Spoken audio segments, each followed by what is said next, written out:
Hi, Mark Murphy here, and I want to give you two quick signs that one-on-one meetings with your employees are not going so well.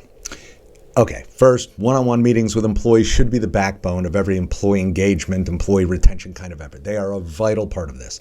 However, far too many leaders not doing a great job with them right now. In fact, we know from one of our studies, only 20% of employees say that my leader is taking an active role in helping me grow and develop, through one-on-one conversations.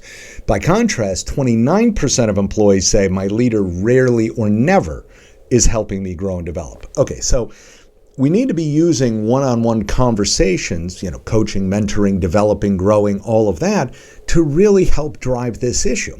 But there are two big signs that these conversations just aren't working, that they're not deep enough, they're not meaningful enough. Okay, sign number one.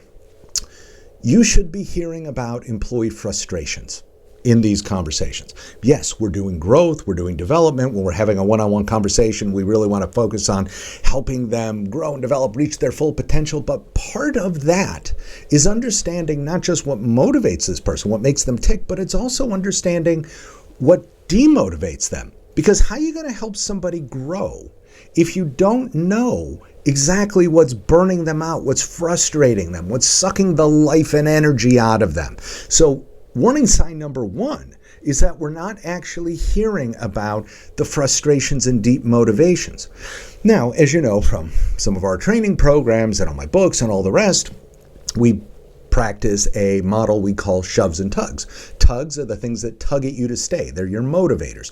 Shoves are the things that shove you out the door. Those are your demotivators. Now, one of the classic questions that we teach for assessing this is asking an employee, could you tell me about a time in the past month or two where you got really frustrated or demotivated? That is one of the fastest and easiest ways to surface what is really frustrating and burning out an employee. And if you get an answer to that question, A, you have to ask it, but B, when you get an answer to it, you are going to instantly learn unbelievable amounts about what's really causing this person to not reach their full potential. Another way you can ask this is to focus on specifically frustrations. So a lot of the research we've been doing lately about people's frustrations at work, we've discovered that around 60% of people, plus or minus, say that the frustrations they face at work are so severe that it's making them want to look for another job. Okay, so frustrations are high, right? There's a lot of annoyance and frustrations at work. One way you can address the frustration side of this directly is to ask an employee some version of, are there any frustrations you have at work right now that you think are within my control as your manager to fix? Basically, what we're asking is, are there things bugging you right now that you think I could do something about?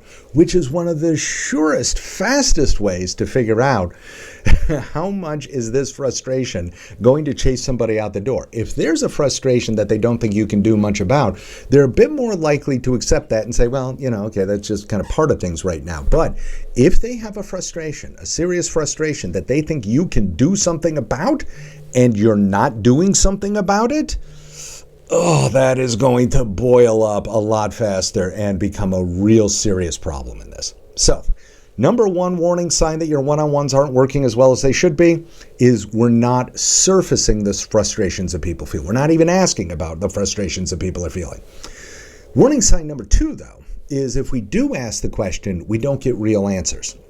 So when you ask a question about somebody's demotivators or the frustrations, there are usually four levels of answers you could potentially get. There's the superficial, the suspicious, the involved, and the committed.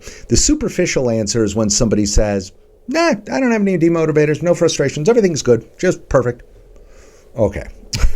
99 times out of 100, that's not actually true. Most of us could point to at least something. Even if we love our jobs, there's still something we could point to that we go, okay, yeah, that thing is kind of a frustration. So if we're getting a superficial answer, usually a bad sign. Suspicious answers when they say something like, I suppose there are some frustrations.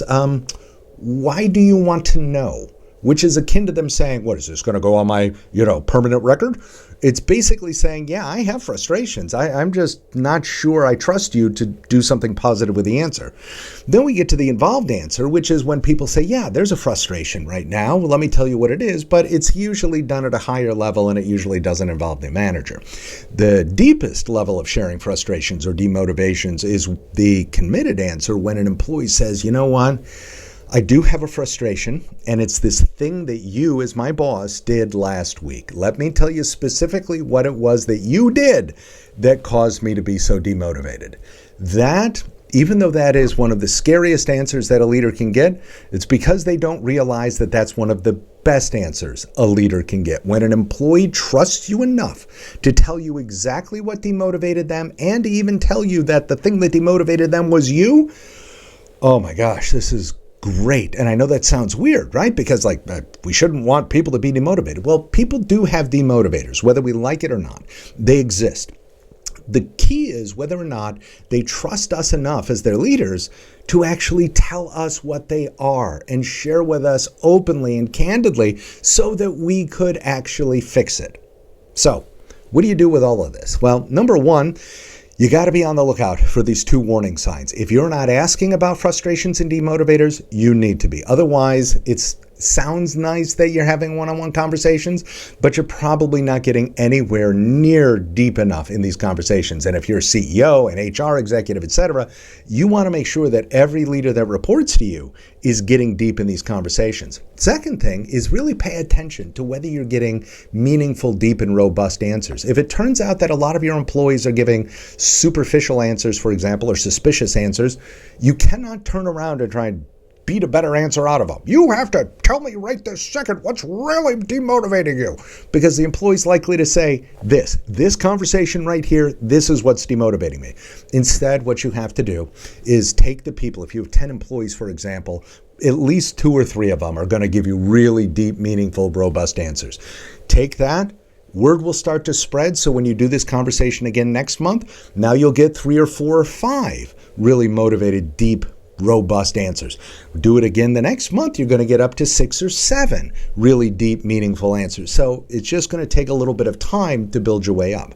But if you pay attention to these 2 warning signs, make sure you are asking about frustrations and at the same time really listening carefully to the answers that people are giving you. This will radically transform the quality of the one-on-one. Step 1, of course, is just having one-on-ones. But the next big step, the real kind of gold standard of this, is making sure these conversations are truly deep and meaningful. One last note.